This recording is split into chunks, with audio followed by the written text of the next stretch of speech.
If you aren't aware of what needs to change, how are you ever going to course correct?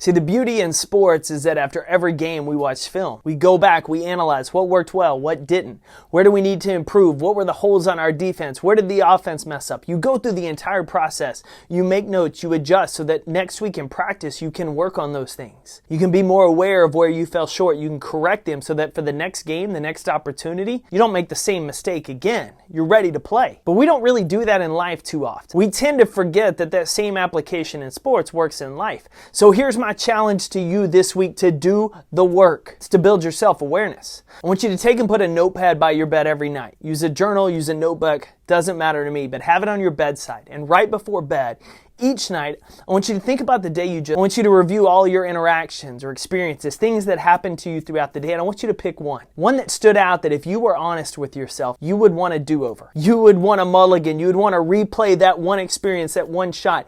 Maybe you overreacted with a spouse. Maybe you weren't too patient with your kids, or you didn't spend as much time being present with them.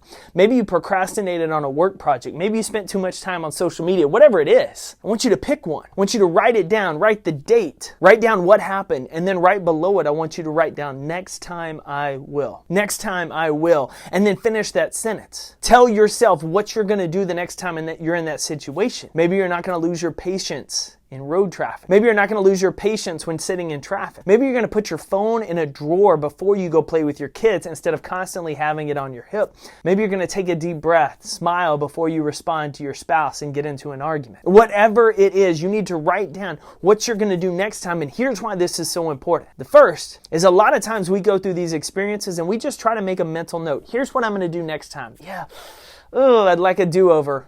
Maybe next time I'll do this differently. And then we get in that situation again and we forget about it. We don't do the new behavior that we wanted to. We do the one we just did. We repeat the process because we forgot how we said we wanted to change. Physically writing it down is better than trying to play memory. It's better than typing it on your computer because writing does something to it. It helps us cement those thoughts into our brains. The second thing I want you to do with it is to look at the day not as an experience to keep kicking yourself over.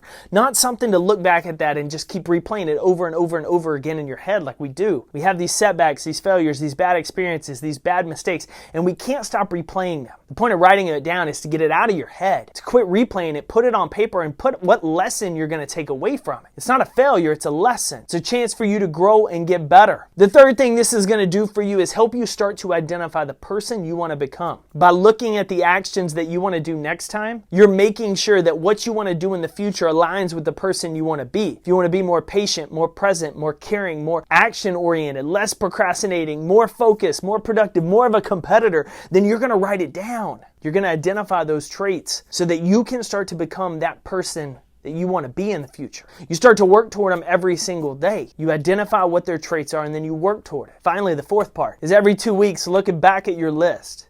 Identify where you keep messing up. What's the one thing that keeps happening? Where's the trend? See, to build our self-awareness, we have to understand where we're falling short. And by reviewing our list every 2 weeks, every 14 days, then we can start to identify, I'm always losing patience late afternoon. I find myself always procrastinating on social media first thing in the morning.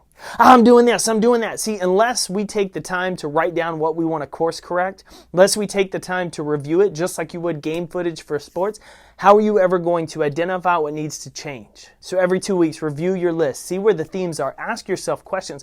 Why do I keep making these mistakes? Why am I continually messing up in this style and this style? And what can I do differently to change it? How can I better position myself so the next time I stop making this same mistake and better course correct toward who I want to be? Great teams have to watch game footage after every game to see how they're going to improve and get better. We need to do more of it in life if we're going to build our self-awareness, become better leaders, stronger competitors, and most importantly, continue to grow into the person we desire to be. Start the activity this week. Review every 2 weeks. Get better every single day by competing. I'm cheering for you, competitor. Go win your day.